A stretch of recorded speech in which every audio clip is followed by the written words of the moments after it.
Once upon a time there was a temple called Seiwin in the country of Yamashiro. In a certain summer night, when a chief bonze of a temple entered the rest room because of stomachache, somebody called to anybody from the wicket of the garden.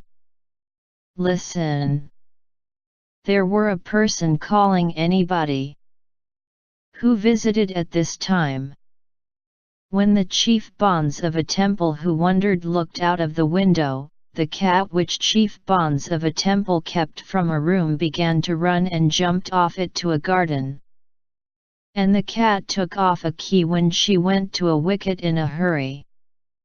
Then one big cat appears and, "Good evening." He talked by human words. That a cat talks. When chief bonze of a temple was surprised, the large cat went into the room by the guidance of the cat of the temple. The chief bonze of a temple listened still carefully in a rest room. A large cat said, "Shall we go together tonight because there is a dance in a town?"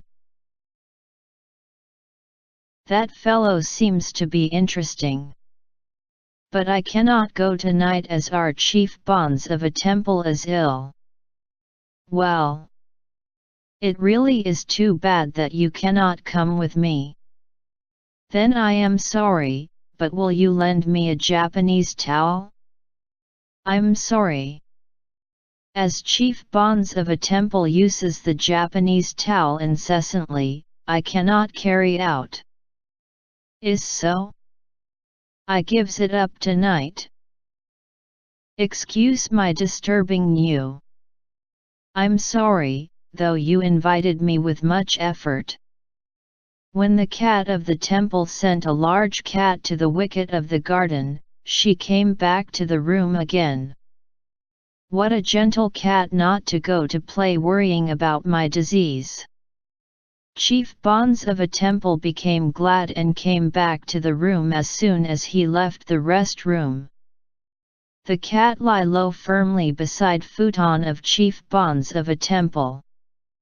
The chief bonze of a temple said while patting the head of the cat, "I am already all right.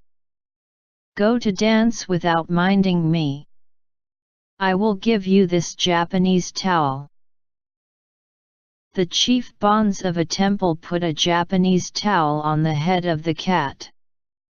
Then the cat ran outside without saying anything. And she never came back. A cat disappears, and chief bonze of a temple was disappointed.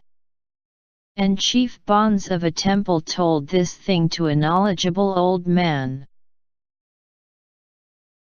He told, it was because the cat heard about talking by chief bonze of a temple. When the cat became to talk, it was said that she bite an owner to death. But this case, the cat told nothing to chief bonze of a temple and left, as the cat yearned for you carefully very much.